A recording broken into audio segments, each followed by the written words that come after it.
بسم اللہ الرحمن الرحیم۔ دو اعلانات اہم ضروری آپ تمام نمازیوں کو بتلانے۔ پہلی بات تو یہ ہے کہ ہر سال کی طرح الحمدللہ اس سال بھی آپ جانتے ہیں باہر مسجد کے بینر بھی آویزہ کر دیا گیا ہے کہ جو ایسے کم عمر ہمارے ہاں محلے میں بچے ہیں جو کہ انشاءاللہ باجماعت پورے رمضان اہتمام کے ساتھ نماز کا اہتمام کریں گے، ان کے لیے انشاءاللہ رمضان مکمل ہونے کے بعد جو ہے انعامات کا سلسلہ رکھا گیا ہے۔ تو تمام جو اگر بچے میری بات سن رہے ہیں، اس کے علاوہ ہر گھر میں بچے موجود ہیں تو ان کو نمازی بنانے کے بہانے ہیں، یہ بھی اس کا ایک طریقہ ہے۔ تو اس کے لیے آپ تمام حضرات بھی دعوت چلا دیں، کوشش کر لیں، ابھی تقریباً 5 دن باقی ہیں رمضان شروع ہونے میں، تو سارے محلے کے بچوں کو یہ خبر جو ہے پہنچ جائے۔ دوسری بات یہ ہے کہ باہر اس بات کا بھی بینر آویزہ کر دیا گیا ہے کہ تراویح مختلف انداز میں ہماری جامع مسجد القادر کے ماتحت کئی مقامات پہ محلے میں تراویح کے مختلف دنوں کے ایام کے انتظام کیے جاتے ہیں۔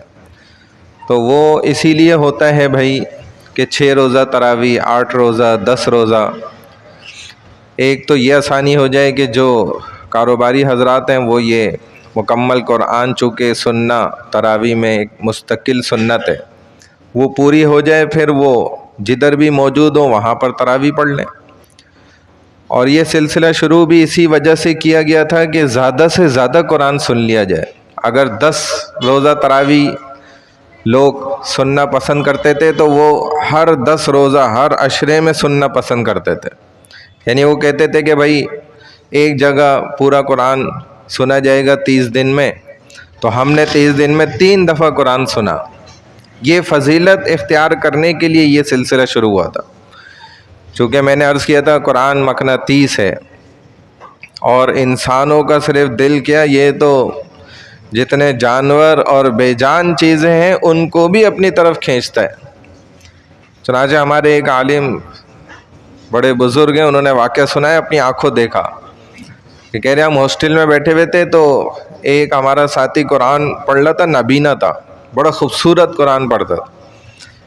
کہتے ہم نے جیسی ہاسٹل میں دروازے سے کمرے سے نکلے تو دیکھا کہ ایک کوبرا سانپ ایسے پھنکار بھی رہے اور قرآن سن رہے اس کا بڑے شوق سے۔ کہتے ہم تو چیخے، اور وہ سنے ہی نہ حافظ صاحب نابینا، وہ اپنے دھن میں قرآن، اور کہتے ہیں سورہ یاسین تلاوت کر رہا تھا۔ جب اس نے مکمل کی تو اس کو پھر ہماری آواز آئی، تو کہتے ہم حیران تھے، وہ صاحب جیسے اس نے پوری کی مکمل اور وہ واپس چلے گیا۔ دیکھیں تو قرآن تو ان جانور، کہتے ہیں مولانا کہ مجھے تو ایسا لگا تھا یہ جن تھا، کیونکہ حضور علیہ الصلوۃ والسلام کا بھی قرآن ایسی جنات سننے آتے تھے، اور کہتے بھی تھے آپس میں کہ بھائی خاموش ہو جاؤ قرآن پڑھا جا رہا ہے۔ ایک شخص نے کہا میں نے 25,000 قرآن ادھر پڑھ لیے، وہ قبر میں تھا، اس نے کہا یہ مجھے دے دو، کہا اس کا کوئی فائدہ نہیں، تو نے جو ایک بار سبحان اللہ کہا وہ اس سے بڑا ہے، کیونکہ اس وقت ہمارے پاس وقت تھا، ابھی تمہارے پاس وقت ہے، ابھی ہمارا وقت ختم ہو چکا ہے۔ اللہ میں عمل کی توفیق عطا فرمائے۔ سبحان اللہ و بحمدہ، سبحانک اللہم و بحمدک، نشہد ان لا الہ الا انت، نستغفرک و نتوب الیک، برحمتک یا ارحم الراحمین۔